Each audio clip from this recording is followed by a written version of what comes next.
지금부터 제가 묻는 질문에 여러분들이 몇 개나 해당되는지를 한번 이렇게 생각해 보시기 바랍니다. 손가락 이렇게 세도 괜찮고요.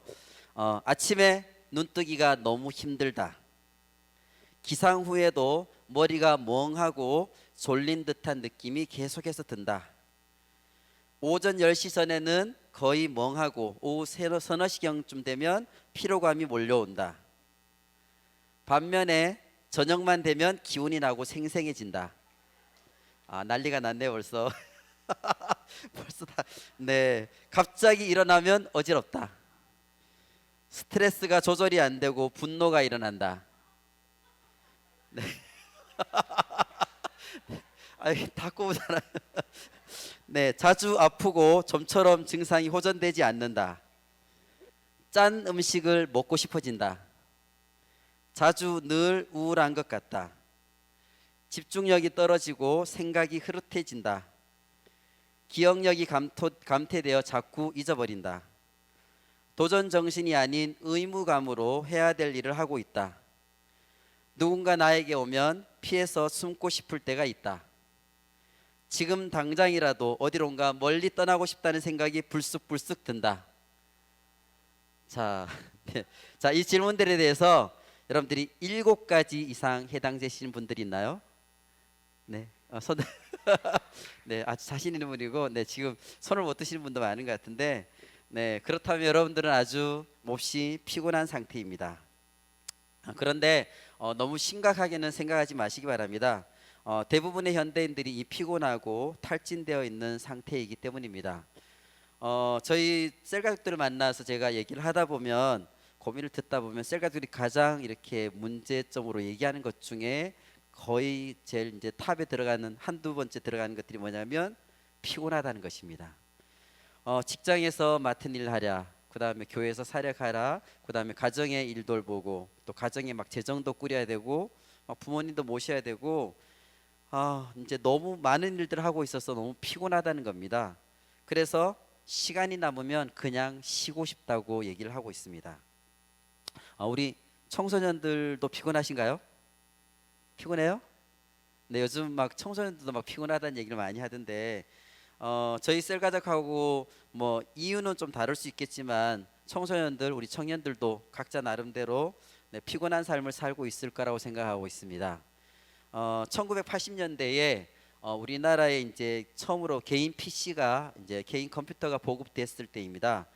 그때 이렇게 홍보를 하면서 핵심적인 말 중에 하나가 뭐냐면 컴퓨터는 우리 생활을 아주 편리하게 해줄 거라고 했습니다. 컴퓨터 홍보 광고에서 TV에서 나올 때 어려운 문제도 클릭 하나면 막 해결이 되고 복잡한 것도 막 쉽게 해결이 되는 그런 모습들을 보면서 시간이 많이 남으니까 이제 편안하게 클릭하면서 편안하게 지낼 수 있을 거다 이렇게 홍보를 했습니다. 근데 과연 여러분들 컴퓨터가 우리 생활에 들어오면서 여러분들이 아주 편리해졌나요? 뭐 일정 부분 편리해진 부분이 있긴 하지만 제가 느끼기에도 오히려 훨씬 더 많은 양의 업무를 처리해야 되기 때문에 더 바쁘고 힘들어졌습니다. 뭐 스마트폰도 마찬가지죠. 터치 한 번이면 못할 것이 없을 정도로 이렇게 만능인 것처럼 홍보를 하고 있죠. 그러나 이제 수시로 울리는 카톡 소리, 그리고 온갖 쏟아지는 정보들 속에서 여러분들은 쉼을 얻고 있나요? 오히려 더욱더 피곤한 삶으로 빠져들게 되었습니다. 왜 이렇게 우리는 피곤한 삶을 살아가고 있을까요?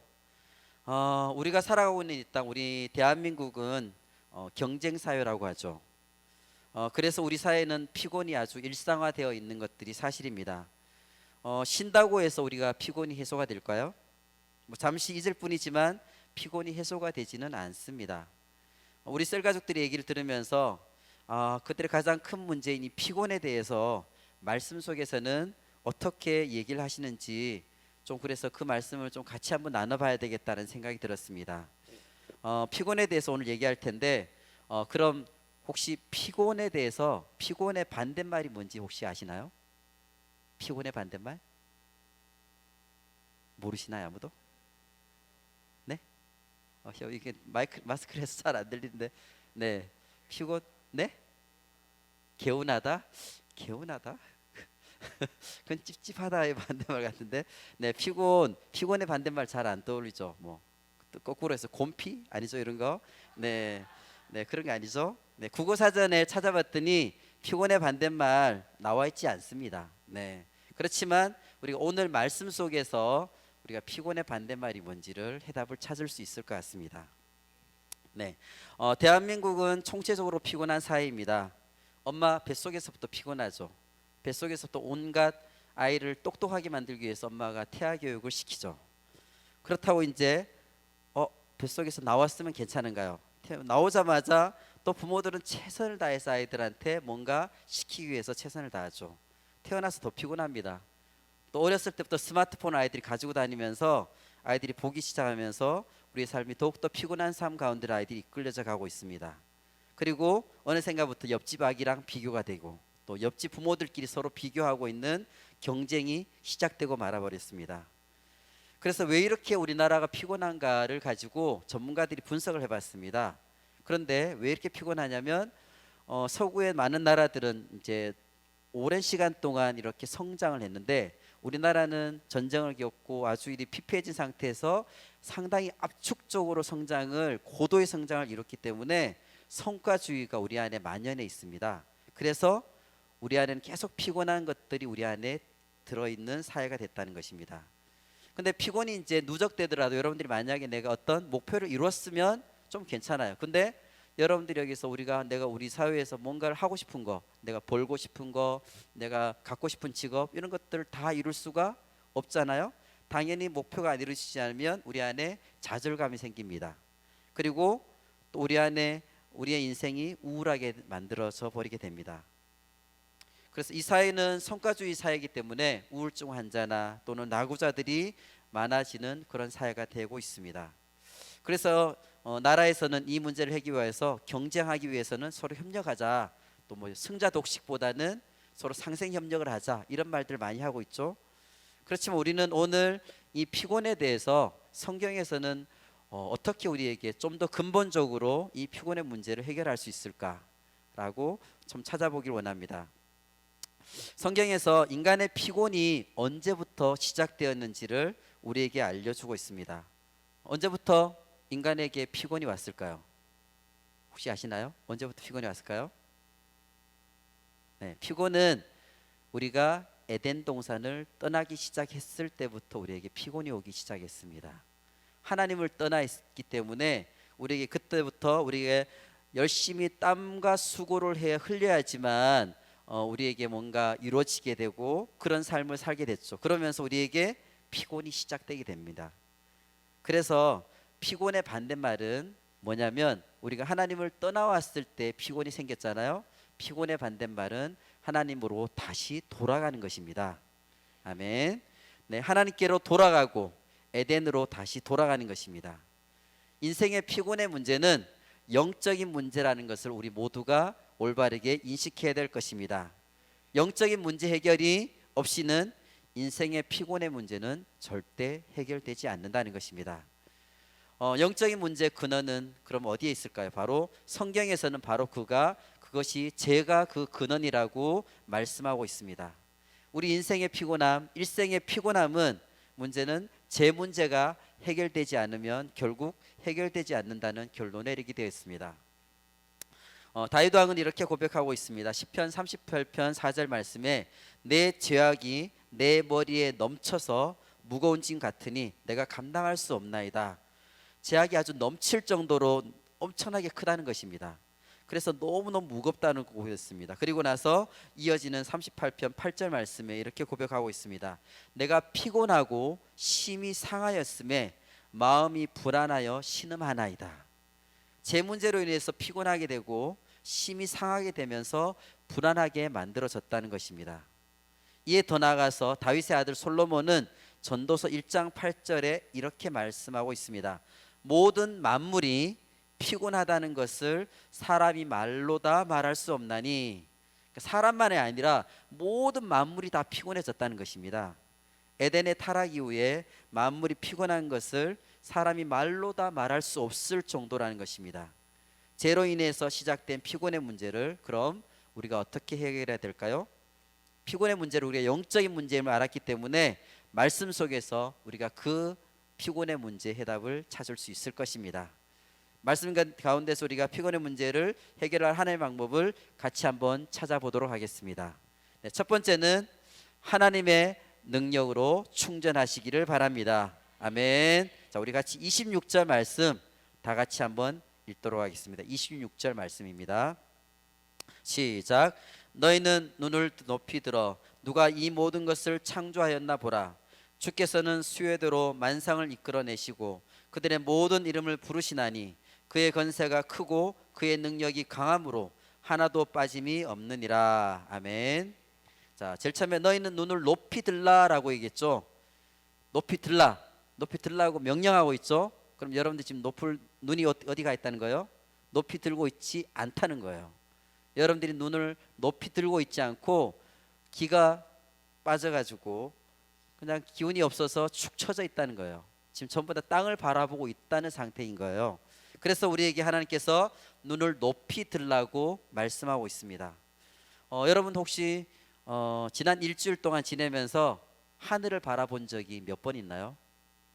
혹시 나는 하늘 한 10번이라도 바라봤다는 사람 있나요? 잘 없죠. 오, 그래. 오, 집사님, 멋지네요. 네, 요즘 하늘 바라보기 참 힘들죠, 그죠? 예, 여러분들 생각해봐도 내가 하늘을 바라본 적이 있나 이런 생각이 많이 들 것 같아요. 실제로 우리가 도시 속에 살아가면서 하늘을 바라볼 일이 별로 없죠. 땅의 것만 우리가 자꾸 쳐다보게 되니까 우리가 자꾸 우울해지는 것입니다. 하나님께서는 우리에게 눈을 들어서 하늘을 쳐다보라고 했습니다. 하늘 쳐다보면 뭐가 있나요? 하늘 쳐다보면 네, 하나님 만드신 별들이 있죠, 그죠? 네, 별들이 만상을 이끌어내시고라고 해서 만상은 별들을 얘기하고 있습니다. 하나님께서는 우리에게 하나님의 능력을 보여주시는데 그것을 우리가 쉽게 이야기할 수 있도록 우리가 이해할 수 있도록 바로 별들을 바라보라고 했습니다. 우리의 IQ로는 하나님의 능력을 도저히 알 수가 없거든요. 그래서 하나님께서 좀 쉽게 너희들이 좀 보는 걸로 해서 하나님의 능력이 어떤지를 너희가 깨달으라고 설명해 주고 있는 것입니다. 우리가 그 공해가 없을 때 우리의 그 육안으로 이렇게 볼 수 있는 별이 한 5,000개에서 한 7,000개 정도라고 합니다. 요즘 도시에서는 한 10개 보기도 힘들죠. 우리가 가까이 볼 수 있는 별들도 우리가 빛의 속도로 달려서 한 몇천 년이 걸려야 갈 수 있는 거리입니다. 우주에는 천문학자들이 추정하기로는 10의 25승, 그러니까 10의 25제곱만큼의 별이 있다고 합니다. 성경에서는 바다의 모래 수만큼 별들이 많다라고 말씀 속에 나와 있거든요. 그런데 실제로 지구상의 모래의 숫자를 추정해 봤더니 10의 25승 정도가 된다고 합니다. 놀랍지 않습니까? 그 10의 25승이라는 개수가 여러분들은 감이 좀 잡히나요? 10의 25승? 지구에 널려 있는 모든 모래 알의 숫자만큼이 10의 25승입니다. 여러분 혹시 모래를 한 움큼 이렇게 퍼가지고 와서 하루 종일 모래 세봐세요. 혹시 그거 다 셀 수 있을까요? 한 움큼도 우리 솔직히 하루 종일 세도 못 셀 것 같아요. 근데 이 세상에 있는 모든 모래 숫자만큼 별이 된다는 뜻입니다. 사람이 1초에 별을 20개를 센다고 가정을 했을 때 얼마나 걸리냐면 10만 조 년이 걸린다고 합니다. 10만 조 년. 1초에 20개를 센다고 하더라도 거의 무한대라고 생각하시면 됩니다. 우리의 상상을 초월하신 분이 바로 우리 하나님이십니다. 그리고 그 별들이 그냥 가만히 있는 게 아니죠. 별들이 아주 빠르게 움직이고 있습니다. 우리가 살고 있는 지구가 여러분들 지구가 이렇게 자전하죠, 그죠? 자전의 속도가 얼마인지 아세요? 비행기로 따지면 시속 1,400km예요. 우리 보통 비행기 여러분들 여객기 타고 가면 1,000km가 안 되거든요. 비행기보다 훨씬 더 빠른 속도로 지구가 지금 돌고 있어요. 네, 그리고 우주 안에 있는 모든 별들이 총알보다 더 빠른 속도로 지금 계속 움직이고 있는 거예요. 그런데 이 모든 것들이 움직이는 것들이 하나님께서 하나님의 능력으로 그렇게 움직이게 만드신다는 것입니다. 지구를 이렇게 자전시키는데 얼마나 큰 에너지가 들어갈까 생각해 보나요?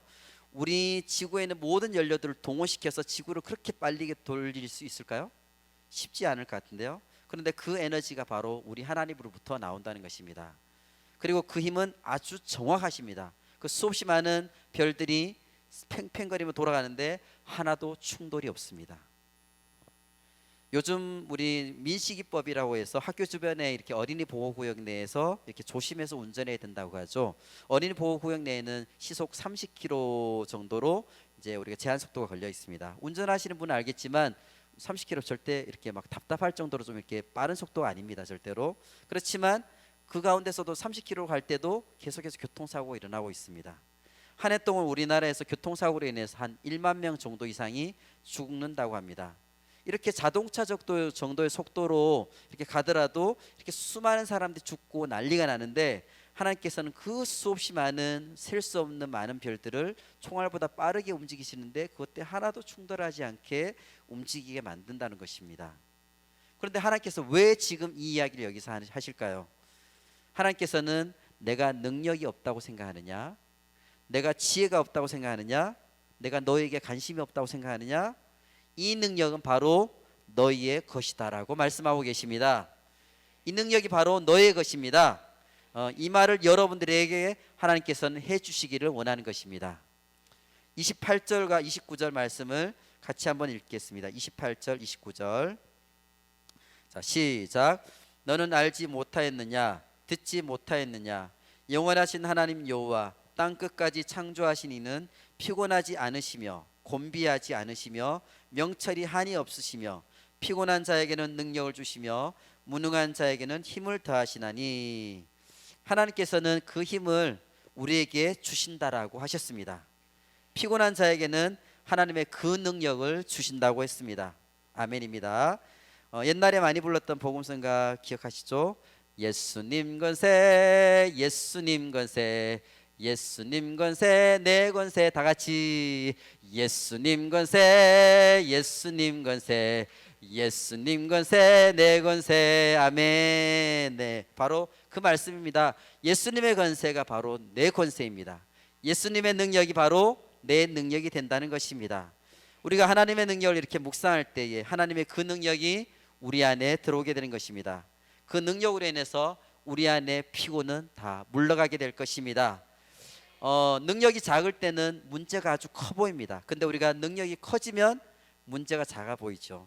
저는 초등학교 3학년 때까지 시골에 있는 벽지학교를 다니게 됐습니다. 그때 기억을 한번 되살려 보면 운동장이 너무너무 넓었어요. 와, 너무너무 넓고, 그리고 막 운동기구들 있죠. 막 능목이나 이런 것들이 너무너무 높아가지고 꼭대기 올라가려면 너무너무 막 간 떨리면서 막 올라가고 그랬던 기억이 있습니다.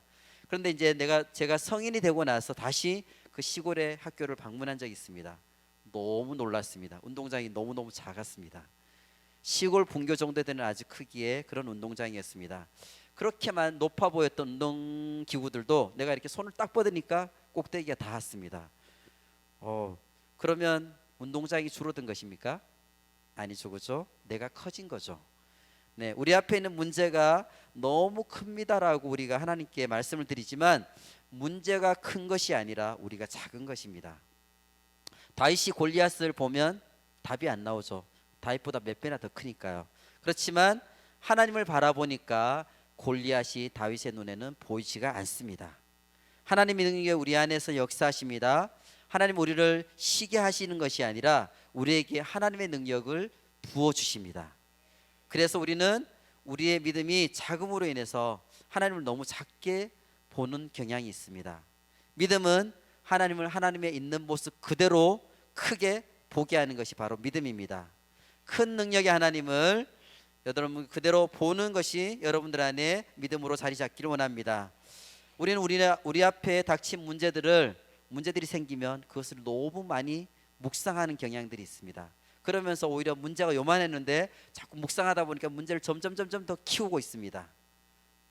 어리석은 행동이죠, 그죠? 문제를 묵상할 것이 아니라 하나님을 묵상하기를 바랍니다.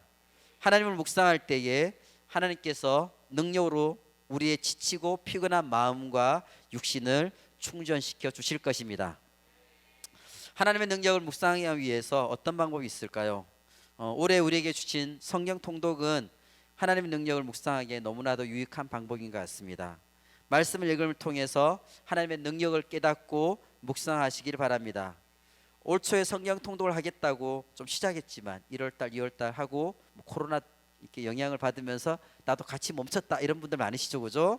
네, 지금 멈춰 있으면 여러분들 다시 한번 우리가 말씀 앞에 나아가시길 바랍니다. 성경 통독을 다시 한번 시작하시길 바랍니다. 마귀는 끊임없이 우리가 말씀 앞에 나아가는 것을 망설이게 만들고 방해합니다. 계속해서 문제 앞에 머물러 있고 계속 문제를 묵상하기만을 마귀는 바라고 있습니다.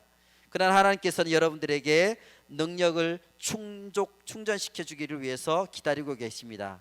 하나님께서 주시는 능력의 파이프, 그 파이프의 꼭지를 여러분들이 트는 것은 여러분들에게 달렸습니다. 하나님께서는 계속 파이프를 우리에게 능력을 주시려고 우리에게 지금 앞에 있는데, 여러분들 계속 그 꼭지를 안 열고 있으면 능력이 결국 나에게 충전되지 않는 것이죠. 여러분들 충전하면 여러분들 핸드폰 많이 생각하죠, 그죠? 충전. 네. 여러분들 좋아하는 뭐 지폰이나 아이폰이 여러 폰들 많죠. 뭐 기능도 다양하게 있고 여러 가지 종류의 뭐 좋은 스마트폰도 있고 여러 가지 종류들이 많이 있죠. 근데 핸드폰은 배터리가 없어지면 아무리 좋은 핸드폰이라도 쓸모가 없습니다. 알겠죠? 그래서 여러분들이 핸드폰을 사용할 때 현명한 사람은 배터리가 나가기 전에 그것을 빨리 충전을 시킵니다. 근데 나는 끝까지 내가 버텨봐야 되겠다 하고 끝까지 있으면 결국은 계속 액정이 어두워지고 막 알람 소리가 나고 막 하면서 빨리빨리 충전시키라고 계속 해줘. 그래도 나는 버티겠다 하면 결국은 배터리가 나가면서 핸드폰이 나가버리죠. 여러분들 삶도 마찬가지입니다. 내가 내 힘으로 살아야겠다고 끝까지 버티고 하면 결국은 배터리 나가는 것처럼 누구든지 다 끝까지 나가버리는 것입니다. 그렇지만 현명한 사람은, 지혜로운 사람은 내 거를 내려놓고 충전기에다 충전하죠. 하나님의 능력으로 충전할 때에 우리 안에 있는 피곤의 문제는 다 해결될 것입니다. 피곤을 이기는 두 번째 방법, 둘째는 하나님이 주시는 새 힘으로 교환하시기를 바랍니다. 네, 30절 31절 말씀 같이 한번 읽겠습니다. 30절 31절입니다. 시작. 소년이라도 피곤하며 곤비하며 장정이라도 넘어지며 쓰러지되 오직 여호와를 앙망하는 자는 새 힘을 얻으리니 독수리가 날개치며 올라감 같을 것이요 다른 박질하여도 곤비하지 아니하겠고 걸어가도 피곤하지 아니하리로다. 아멘. 하나님을 기대하고 앙망하는 자에게는 무엇을 주십니까? 네, 새 힘을 주신다 그랬죠. 피곤한 자가 하나님을 바라볼 때 하나님께서는 새 힘을 주십니다. 새 힘을 주신다는 것은 무엇을 의미할까요? 새 것으로 교환해 준다는 것입니다. 익스체인지 한다는 거죠. 맞바꿔 준다는 것입니다. 여러분들이 갖고 있는 피로, 피곤, 곤비함 이런 것을 하나님의 새로운 힘하고 교환해 준다는 것입니다. 우리의 아픔과 슬픔을 하나님의 능력으로 교환해 주십니다. 이사야 53장 6절 말씀에서 여호와께서는 우리 모두의 죄악을 그에게 담당시키셨도다라고 말씀하셨습니다. 예수님께 우리의 모든 죄악을 전가시킨다는 것입니다. 이와 동일하게 우리의 이 세상의 모든 피곤함도 하나님을 앙망하는 자에게는 하나님의 새로운 힘으로 맞바꿔 주신다는 것입니다. 우리의 모든 죄와 짐을 주님께 전가하듯이 우리의 모든 피곤도 주님께서 맞바꿔 주십니다. 이것이 바로 하나님께서 우리에게 베풀어 주신 아름다운 거래, 거룩한 거래라고 할 수 있습니다.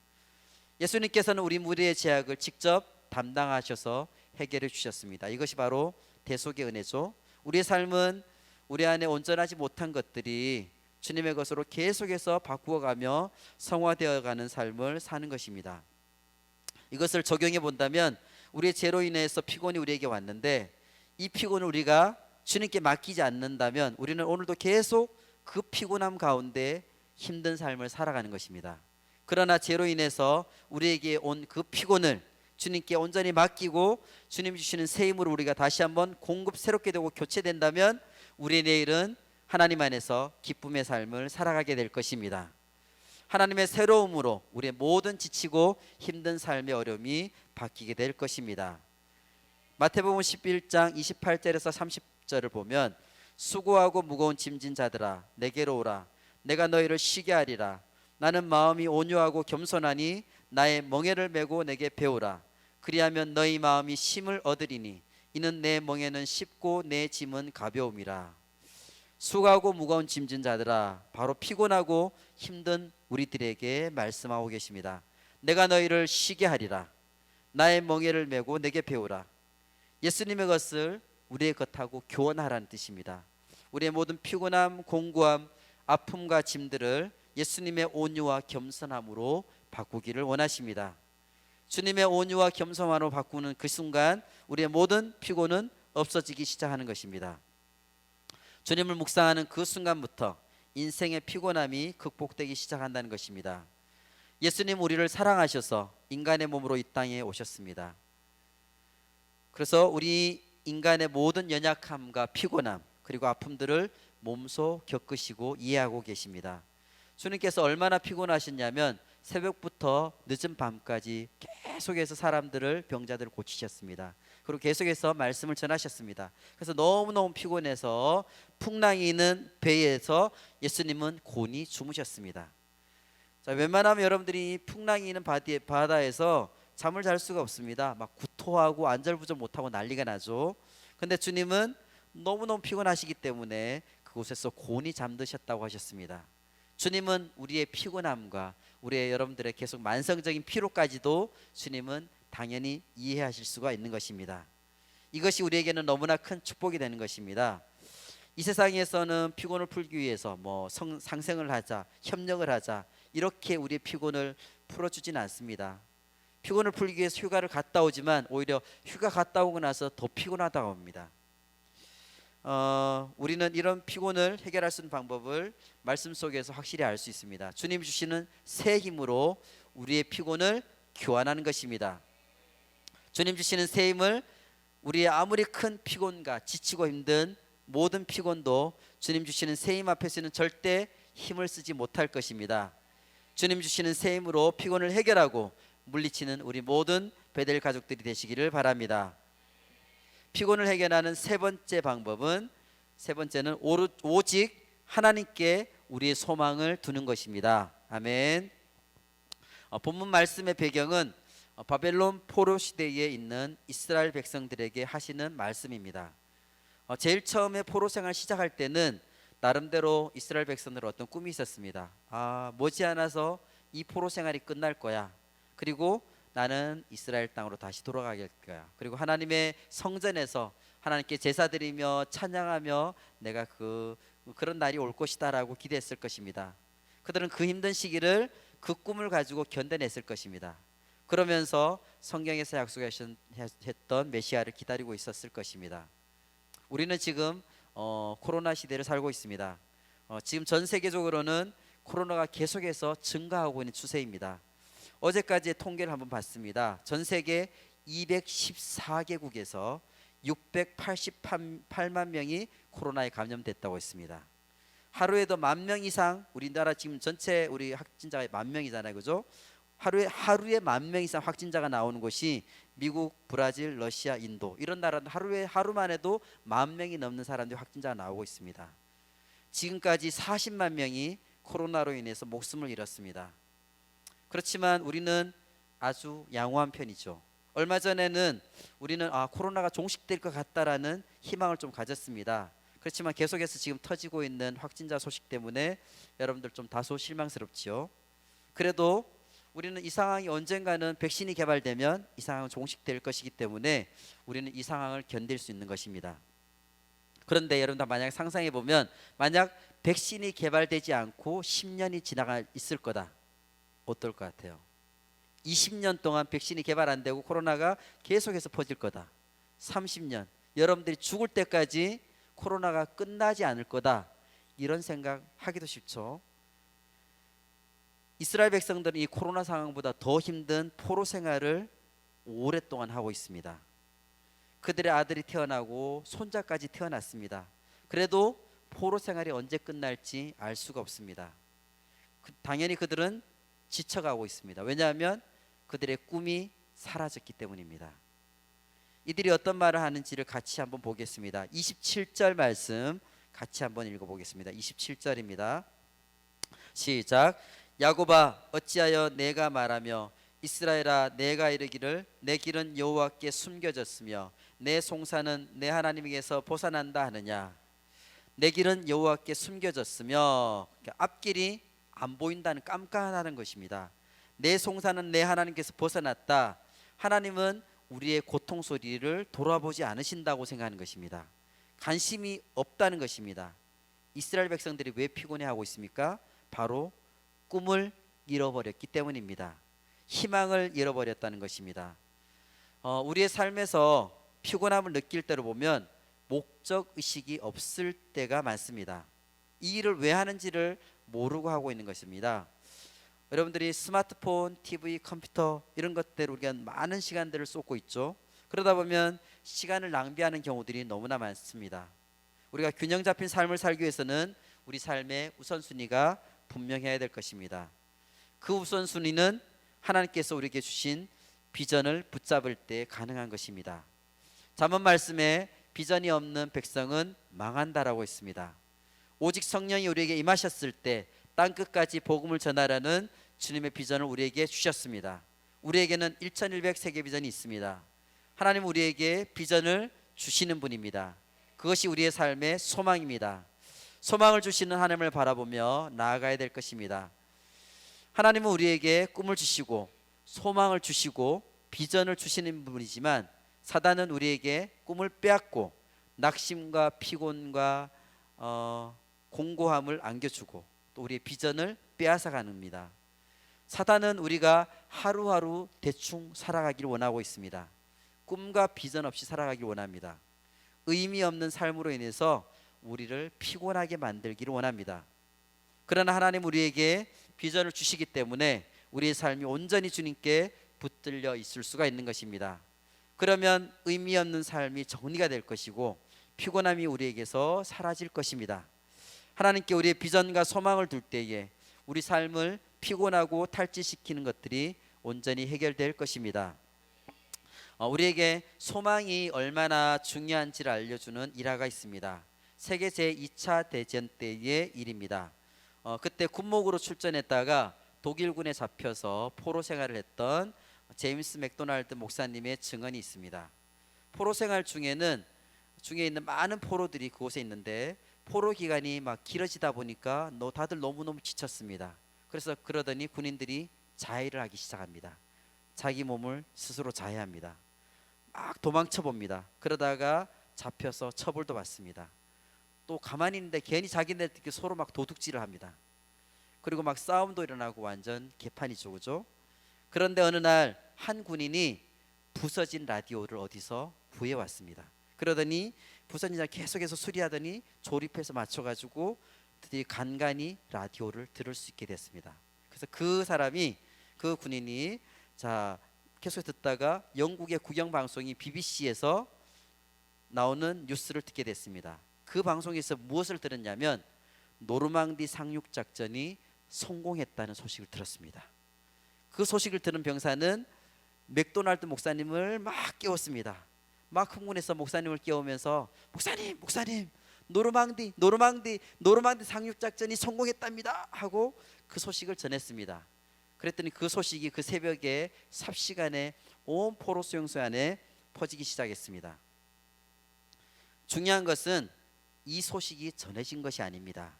그리고 난 다음에 이 수용소 안에서 어떤 변화가 일어나는지 그것이 중요한 것입니다. 포로 수용소 안에서는 더 이상 사람들이 자해를 하지 않습니다. 더 이상 죽는 사람이 없습니다. 남의 물건을 더 이상 훔치지 않습니다. 그리고 싸우는 사람도 없어졌습니다. 그래도 포로들처럼 막 깨재재한 모습으로 있는 사람도 없어졌습니다.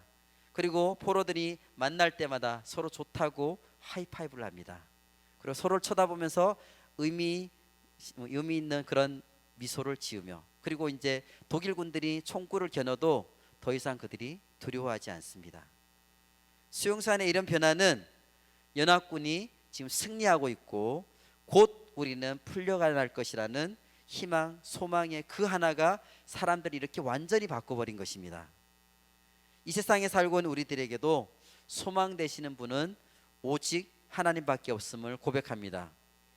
하나님을 바라보면 독수리의 날개침이 올라간 같을 것이라고 했습니다. 독수리는 이 땅에 폭풍이나 태풍이 불 때면 더 높이 올라갑니다. 날갯짓을 하고 그 폭풍 위로 올라가서 상승기를 타고 이동합니다. 풍파가 아무리 힘으로 쳐들어도 결코 그것에 휩쓸리지 않는 것입니다. 독수리는 돼지처럼 이 땅만 바라보며 살아가지 않습니다. 돼지는 코를 박고 땅만 쳐다보며 살아갑니다. 실제로 돼지는 하늘을 못 쳐다본다고 합니다. 해부학적으로 분석해 보니까 한 15도 각도밖에 머리를 못 든다고 합니다. 그래서 결국 돼지는 계속 땅만 쳐다보며 땅속을 뒤지고 코를 박고 살아가는 것입니다.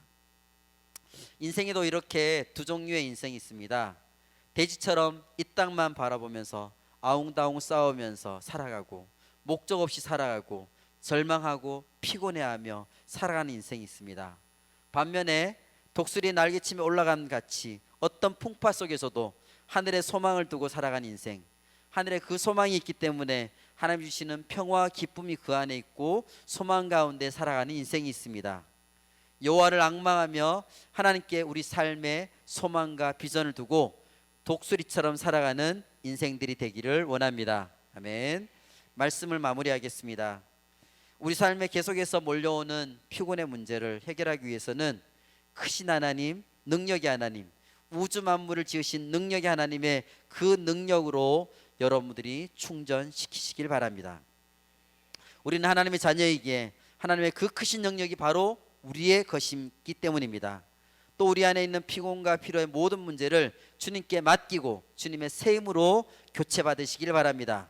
피곤을 짊어지고 살아가는 미련한 행동을 멈추시고 우리 주님께 그것을 맡기시면 주님께서 새 힘으로 우리에게 바꿔주십니다.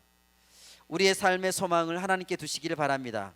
피곤하고 힘들 때 우리 비전을 다시 한번 점검하고 주님께 우리 시선을 고정하고 독수리의 날개쳐 올라가듯이 주님께 날개쳐 올라가시기를 바랍니다. 그럴 때 우리의 인생을 힘들게 하는 짓누르고 있던 모든 피곤의 문제가 온전히 해결될 것입니다. 주님의 우리에게 큰 능력이 되시고 소망이 되시기에 우리 삶의 피곤의 모든 문제가 해결될 것임을 믿으시기 바랍니다.